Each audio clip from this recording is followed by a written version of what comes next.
makes a person of interest. Coach Michael BURT cuts to the chase, interviewing some of the biggest names in the world. How do they think? What makes them tick? What are their thought processes? And how they became a person of interest. The go-to player in your space. So when I interview people for this, I'm looking for people that I believe are go-to people. They're must-haves versus nice-to-haves. Today I've got on the show all the way from Utah, right, Garrett Gunderson? Yeah, I'm coming to Nashville next week, though, man. There we go. There we go. It's about time. It's about time we My got you. first trip in like 3 months, so, it'll be nice. Good. I'm glad. Well, let me give a little bit of bio about Garrett Gunderson because it ties in nicely this month. We're teaching the concept of your wealth can't wait in my coaching program. And people are really, really warm on that concept. Garrett Gunderson called a financial genius in entrepreneurial circles, but he wasn't born with a silver spoon. I can identify with that. In fact, Garrett's blue-collar roots are what make him so passionate about helping entrepreneurs build economic independence. Garrett comes from a fourth-generation coal mining family raised in rural Utah. His great-grandfather left Italy in 1913 to escape government corruption and excessive taxation. I like that because we're going to talk about excessive taxation today, right?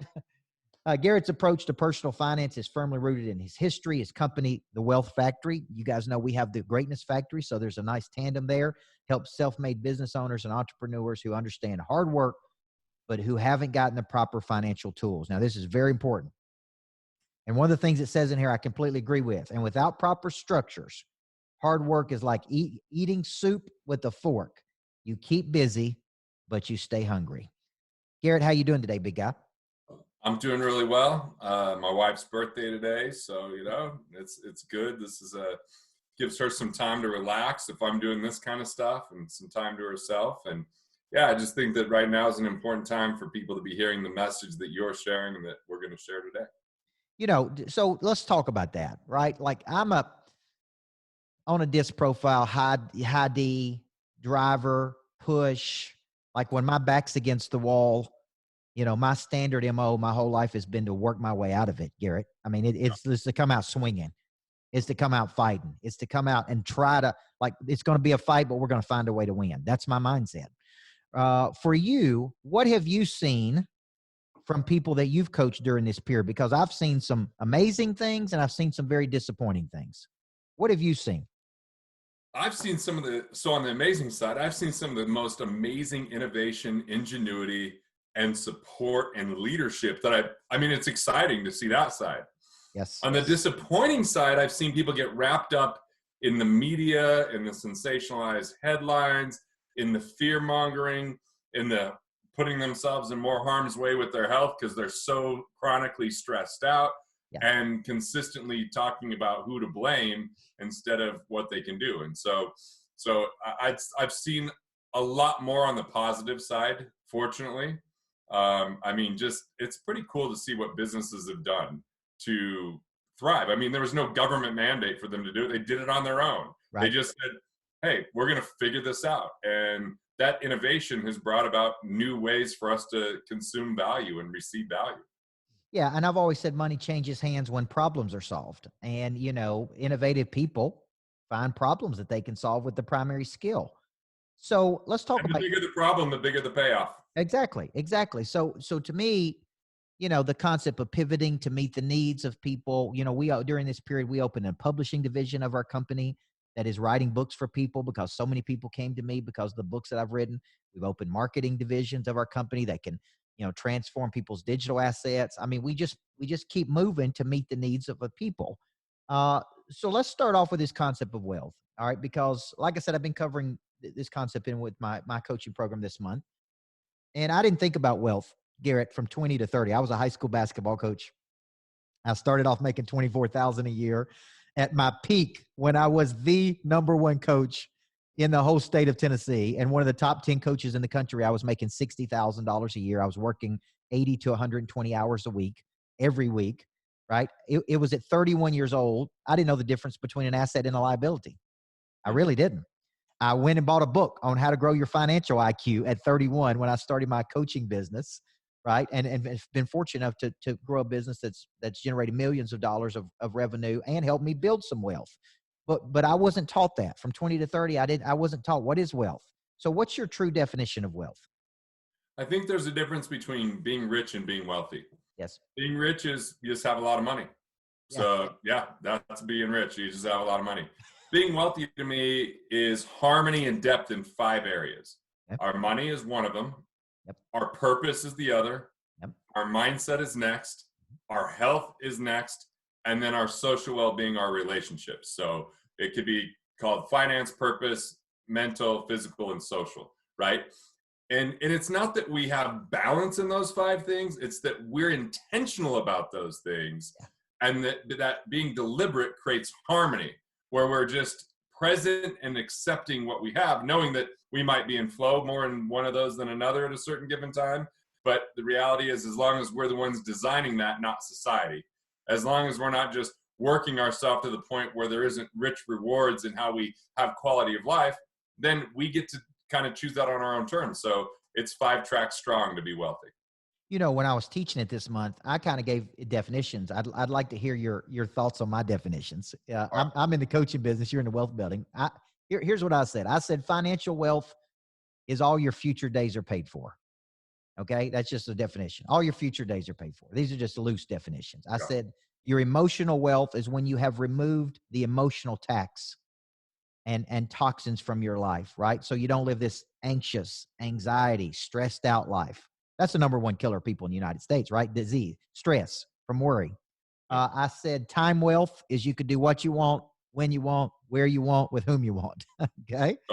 I said spiritual wealth is when you're connected to your source or creator. That's right, depending on what your faith is. I said that, physical wealth was when you had the energy and vitality to pursue your dreams, right? We had the energy to go push that, and it kind of added all those up to said, if you have all of those, you kind of have ultimate wealth or ultimate freedom. So very similar to what you're saying there. Now, when you started the Wealth Factory, tell me how the Wealth Factory started, because I think there's probably a lot of people out there who may understand what you do, but I want to get a deep understanding of what you do for people, what you do for small business owners or big business owners. Go ahead. So one last definition, I'll answer that question. Mm-hmm. So I think that there's being wealthy and then there's having freedom. Yes. And financial freedom is when money's no longer the primary reason or excuse, or I'd even say money and time is no longer the primary reason or excuse why we do or don't do something. Okay. It's a consideration, not the consideration. Nice. That's a new level of freedom. So the way that Wealth Factory got built was probably really started from my great-grandfather. He left Italy in 1913 because he just couldn't make ends meet and his wife was pregnant. They're about to have their first child. Mm-hmm. And it was so dire that he left with his half-brother and his father and had to hike, then get on a boat, and they barely had enough food to make it. Then they get to Ellis Island, get their last name changed because they couldn't speak English and they didn't understand what they're saying, to getting on a train, to arriving in Utah because they heard there were some coal mines, to having a major coal mining disaster and having to become a goat herder, and spending 7 years apart from his wife and not meeting his daughter until she's 7 years old. Wow. So, he's a hard worker, doesn't have the right information. And so he helped my family leave the shackles of poverty just to find the shackles of scarcity. Mm-hmm. And so when I'm young, I'm 15, I start a business and I start making some money with it. And I wanted to get from my small town into the big city, which is small because it's Salt Lake City, but it seemed big to me at the time. And so I just was trying to figure out what to do. And when I was 22 years old, I actually walked into a family office for the first time, which is usually you got to be worth about $300 million or north of $1 billion. And you get your own financial team that works just for your family, mm-hmm. right? The Rockefellers kind of invented this philosophy. And I went from being fascinated during that meeting where there was attorneys and accountants and investment advisors and all these specialists around a table and the client's not even in the room. And I'm seeing due diligence, to being frustrated by the end because they said that was a low tier firm that you only need to be worth $30 million. And the people I hung with when I was 22 were worth no $30 million if you took my whole town. So I decided to be, that naive, ambitious kid and say, I want to build this for the entrepreneur that isn't worth that amount of money, but is first generation, wants to transform their financials for their family and create more freedom. And so that took me about 13 years. And what we did is we created a program where we're the point person. And then we help them navigate all pieces of the financial world and bring them, if they don't have an accountant, bring in the accountant, bring in the attorney, so that everything's working cohesively. We plug the financial leaks, get their financial house in order, and show them how to achieve economic independence so they can build a legacy that lasts. Okay. So when you started that process and you built the wealth factory, all right, let's go through because when I'm reading your bio, it talks about the process that you use, because I'm a very process driven person.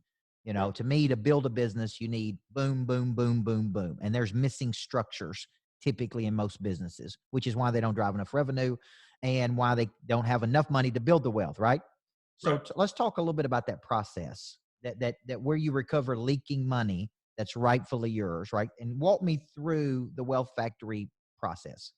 Okay, so there's 5 levers that create economic independence. And economic independence is when you have enough recurring revenue from assets to cover your basic expenses. That could come from entrepreneurial income, because that's the income that shows up even when you don't, or from an asset that's kicking off that cash flow. So we call them levers because it's leveraging mental and relationship capital.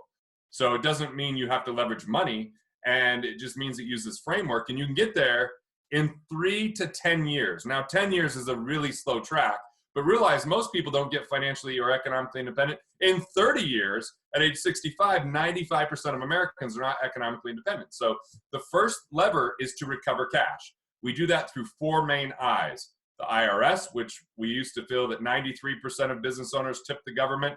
We now think with the new net operating loss rules, it's got to be around 99%, because there's 3 new IRS initiatives and notices that came out. The second I is in interest. And we show people how to restructure loans, refinance to get better interest rates, renegotiate better interest rates, and then reallocate if they have any underperforming assets to pay that off and get a guaranteed return. The third I is investments. A lot of non-performing fees, improper structures with commissions, and ultimately lack of downside protection. And we help them bring risk management so they keep more of what they make there. And then the fourth I is insurance. A lot of duplicate coverages, improper structure. So just the first lever, we're dealing with those 4 I's. We don't have to scrimp, sacrifice, save, delay, or defer. We're just plugging the leaks so you boost your bottom line and keep 10% or more of what you make. The second lever is to engineer wealth, which is simply what's your monthly amount that is required to cover your basic expenses. Let's reverse engineer and say, what are the foundational pieces that need to be handled so things work together, nothing slips through the cracks? What are the stability and sustainability factors that make sure this lasts beyond just a month or one economic cycle? And then finally, what are the growth factors, which have to do with you being your greatest investment and learning your investor DNA, so you learn how to focus instead of diversify into things that don't make sense. People diversify more often than they diversify. So the third lever is to accelerate investment income. One of our main functions is to show people how to become cash flow investors instead of accumulating for 30 years, not sure if it's going to work out. Yep. And so it's finding those existing under-tapped or underutilized resources and creating cash flow from them. And then the fourth one is what you help people do all day long, all the time, which is scale business revenue. If you're a business owner, one of the most strategic ways to become economically independent is to invest in the people, processes, and procedures of that business so you can create automation and leverage that create more impact and reach more people or more deeply impact them. And then the fifth one is to make it count. Make it count is you create a life that you love. You find the things that matter so that you do things outside of work, so you relax, rejuvenate, and have recreation, so that you're not ever wanting to retire from something because you're already building a life of value. And so those are the 5 factors or levers that create economic independence. And then we bring all the financial professionals that can do the nuts and bolts and implementation to anything that's discovered. Nice. Yeah, I really like that. And it would make perfect sense to people that are watching this. Obviously need a guy like you in their life. Is it so how does it work? Like, how does a person hire your team? Yeah. Because I've had people, this was interesting. A few years ago, a big financial advisor brought me in and said, man, we want to meet with you. And then they brought in this team, and there was a risk management attorney from Utah, and there was a taxation specialist from Ohio. And they kind of had this little team of people. And they said, Coach Burt, you're considered a high net worth individual, and we want to put this team of people around you to help you. Now, the interesting thing I thought about that was that this was a better plan than a financial advisor over here and a real estate person over here and an insurance guy over here. Like, I did think the plan was better than all these people being disconnected from each other. Right. But it wasn't like they were a real team. It was just like a little collection of little all-stars, Garrett. So it wasn't like they all came from the same place. Is that similar to how you do it? Or talk to us a little bit about how that works. Let's say Coach Burt calls you and says, look, I like all these 5 things. I guarantee you the president of my company would be all over all 5 of these, especially the recover cash piece. Okay. And so how does it work? So we have 4 different programs. So at the highest level, we have a family office where someone has higher revenues, higher net worth, and higher complexity. And in that situation, it's all one office. So it's one firm that has, now they have some, attorneys on retainer for specific California law, or they have specific, accountants on retainer for specific state issues like that. So that happens, but they, that's a firm that we actually have partnered with for the higher net worth.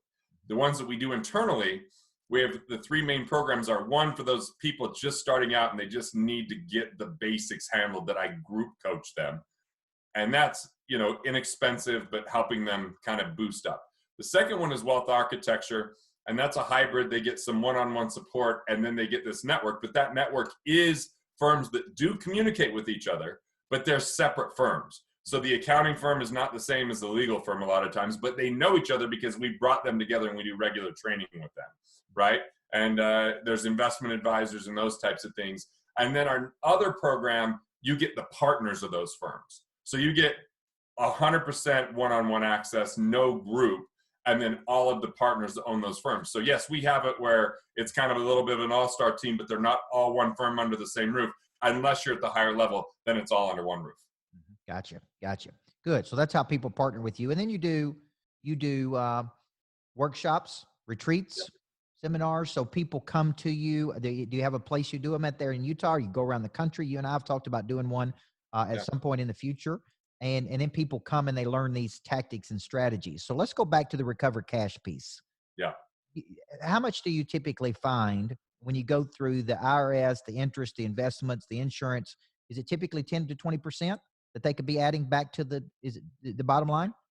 For businesses that are as little as a 250,000 revenue to 500,000 revenue, it's $2,484 per month on average of cash flow improvement and $11,470 a year of tax improvement. Gotcha. So that's the average if we throw out the top 10%, because there's some that skew the numbers. So we throw those top 10% out.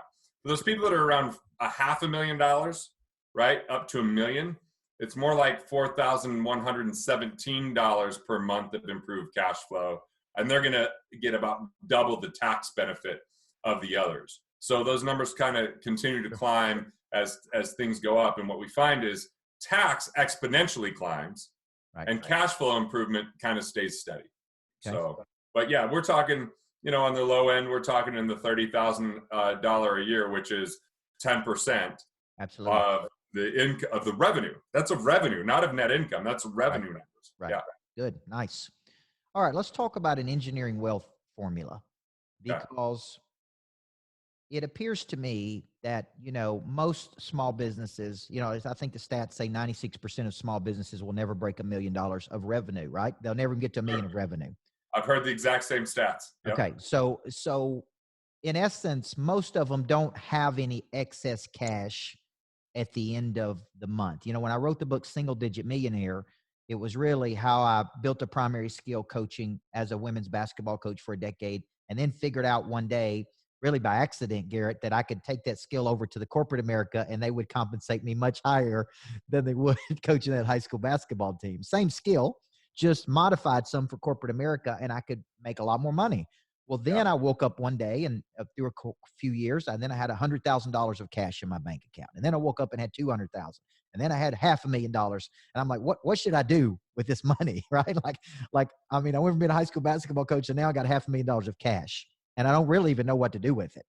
So when a person begins to build excess cash, what do you recommend they do with that money? Because there's a lot of theory about where to invest it. Do you reinvest it in yourself? Do you reinvest it in your business? Do you reinvest it in something? What's your strategy? Well, I will say this. We want to make sure that the business wealth turns into personal wealth. Okay. And so as much as we're a huge advocate and proponent of investing in the business, we recognize businesses have an insatiable appetite.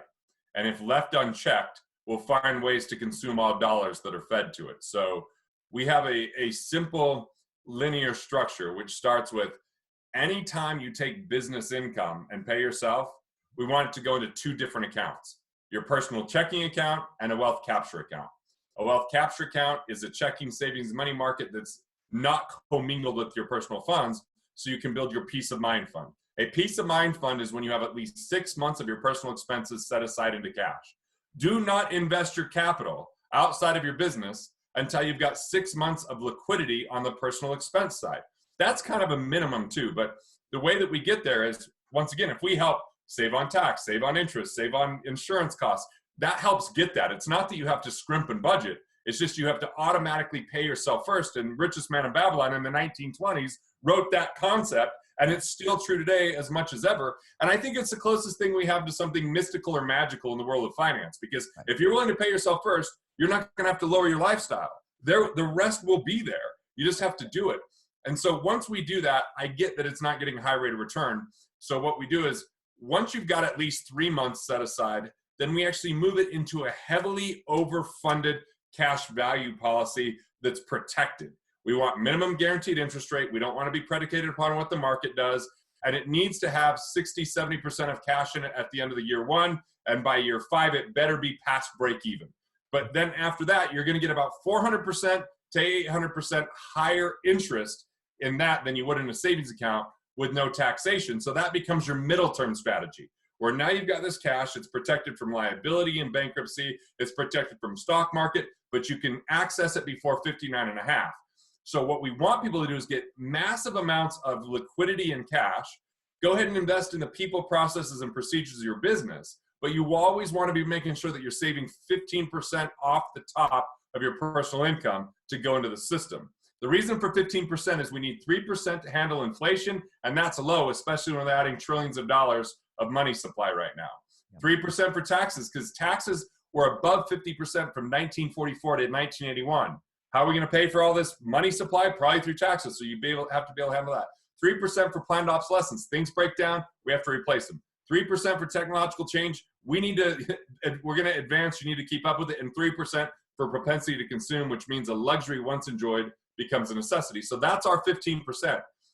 Now, once you've got 6 months savings set aside, when there's excess capital, you sit on the sidelines. And this is what we just saw an article in the Wall Street Journal with Charlie Munger, who's the vice chairman of Berkshire Hathaway. This is their philosophy. This has been some of the wealthiest people in the world's philosophy. We've seen Malcolm Gladwell write about it in the New York Times, or the New Yorker, sorry. So what I want to see people do is sit in cash, and then what happens is when there's a distressed economy or distressed people, that's when you take that cash and deploy it to get a gain from day one, because you're buying something at a deep discount because of a distressed situation. You're helping the person with the problem out of the problem, but you're now gaining an opportunity with your fresh set of eyes and the insight that you have. So some people do that with real estate, but you better become a real estate investor and treat it like a business. Otherwise, you're going to lose money.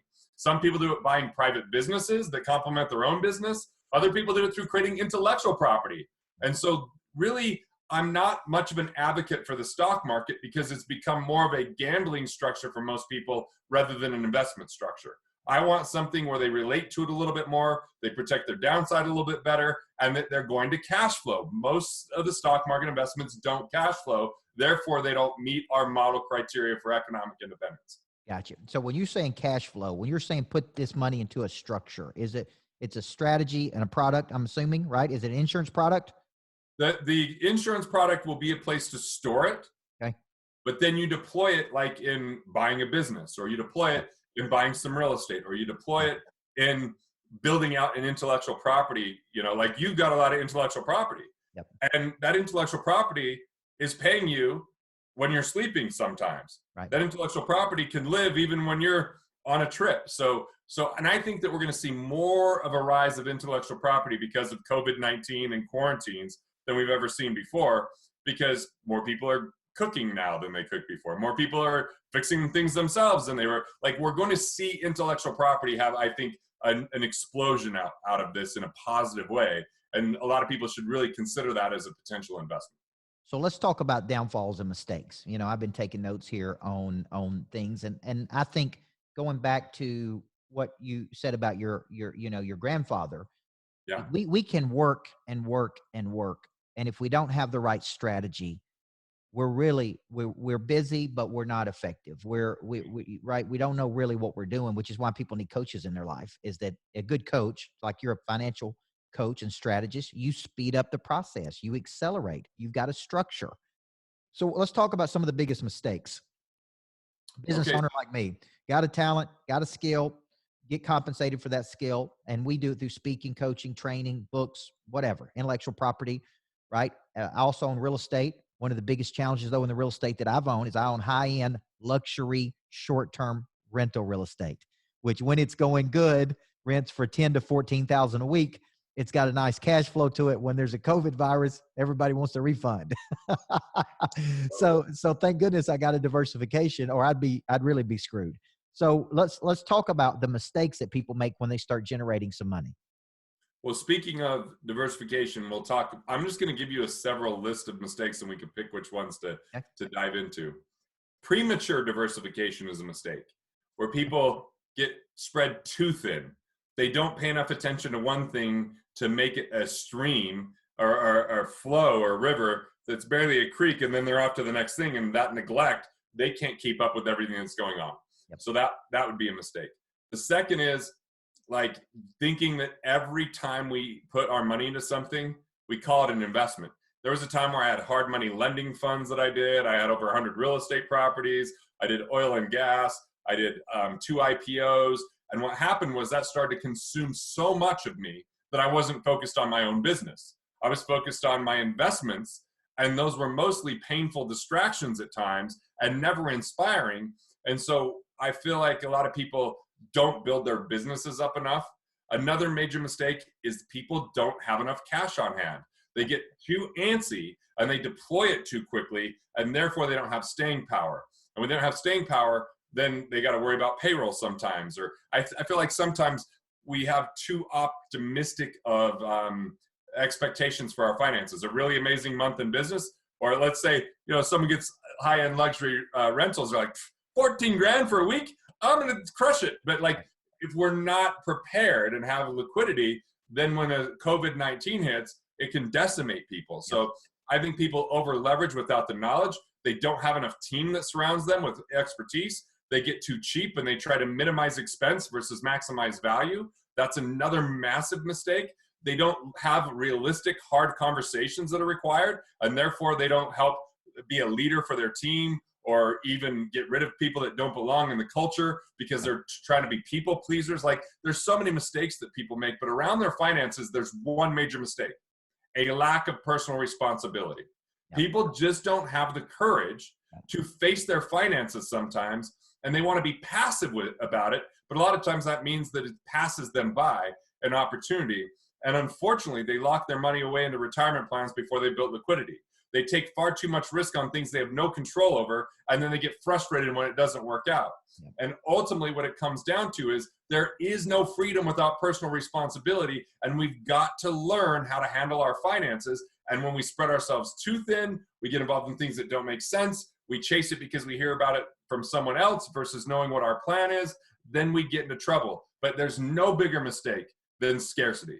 People that buy in the myth of scarcity, where they believe that the world is finite, that it's always competitive, that it's one person takes, the other one loses, and one wins. Like, look, you are a coach in sports, but sports and money are two different things. In sports, you can have a winner and loser, but in money, we can have that money circulate over and over and over again and continue to get the value and the goods and the services and solve the problems. And so I think that money is a lot more like sex. You could have two parties win. It doesn't have to be a winner and a loser. I feel like it's more like music. Everyone could benefit from it. But unfortunately, because of that scarcity mindset, people try to scrimp and save and sacrifice, and they're in reductionist thinking rather than production thinking. And no one shrinks their way to wealth. They just don't. That's not how it works.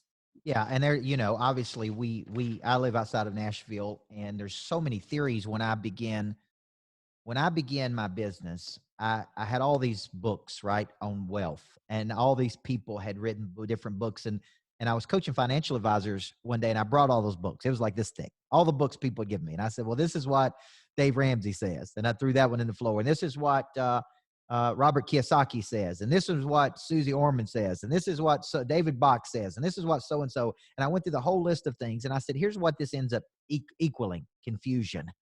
There's so many people that give so much advice. Even Tony Robbins got into the business of writing books about wealth. And I read that book, and I was more confused than I was before, right? So I think what good financial strategists do is they take something real complicated and they make it simple. And I feel like some financial people make it more complicated, right? Like they really make it more complicated. So it's almost like they're trying to. When I was my first few years, I just tried to sound smart because everybody's like, you want them to rely on you. No, you don't want people to rely on you. You want to empower them. You want them to utilize you. Yeah. And when you can simplify it, life gets better. And part of the problem that we face in the financial world is people have a moral hazard where they're paid for transactions that aren't always in the best interest. So that's why they've tried to create fiduciary rules. But the problem is, if you're paid on commission, if the hammer and the nail analogy at that point, right? It's like, it may not be the best thing. And so I think that there's unfortunately, I mean, and Susie's probably the biggest sellout of all those people that you mentioned, like who's paying her, like who's her sponsors. And I feel like I had to give up commissions in 2005 because if I kept in a commission route, I could never give the right advice because I was always going to be limited by my financial structure. And it's an easier path to take commission than have people write you a check, right? It's easier just to have fees come out of someone's account rather than have them write you a check every month. Like I remember this guy, Steve, our program he was going to sign up for was 20 grand. And he goes, man, that's really pricey. And I said, well, how do you feel about your investments last year? He goes, well, I lost money. I go, well, I calculated your fees. It was just over $19,000. So did you consider that pricey? He goes, well, I didn't see it. It just automatically came out. I'm like, and you lost money. By the way, this guy, we saved $39,000 a month. He had 33 businesses, $39,000 a month. And when we did that, I said, how expensive do you feel that 20 grand was? And he just started to laugh.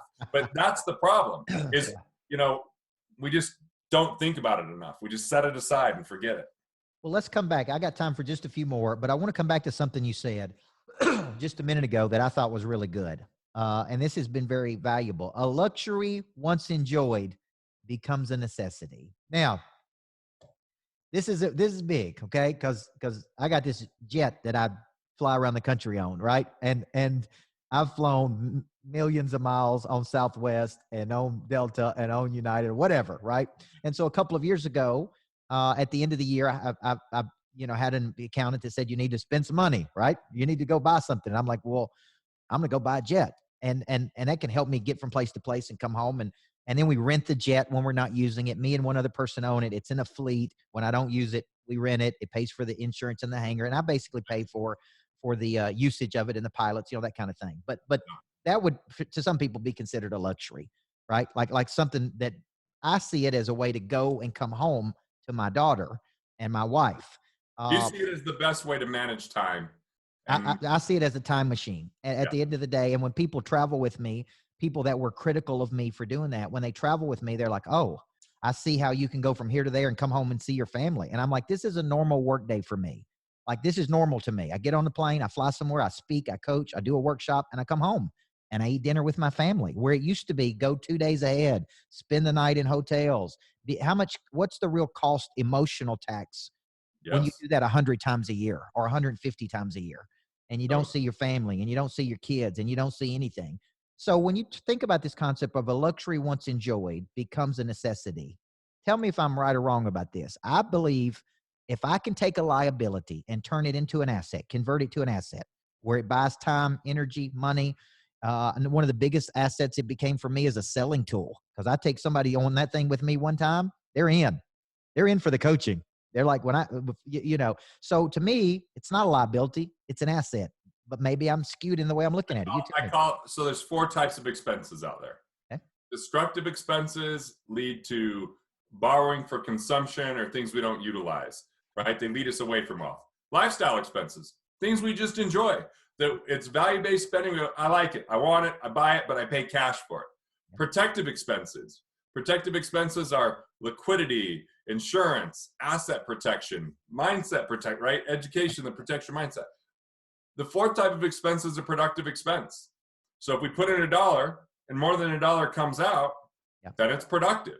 Yep. So for some people, a plane might be a destructive expense. For another person, it could be a productive expense. It depends on how you utilize it, who you are, and what your value is. So I think absolutely you look at a lot of people that fly private, a lot of them do it simply because of the demand that they have on what they do. And if they're going to be able to do it all and still have a life, it's a necessity for that individual. Right.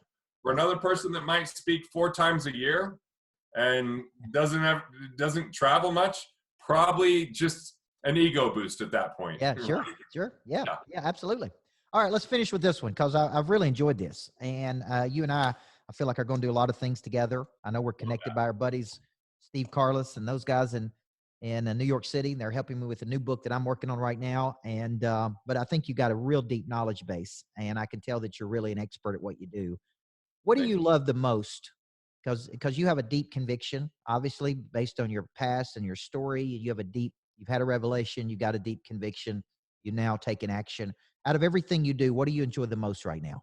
What do you enjoy? What do you enjoy out of this? Because you're really helping people. I mean, if you could get me back 10 to 20% recover, help me build this wealth, turn this hard work of business wealth into personal wealth.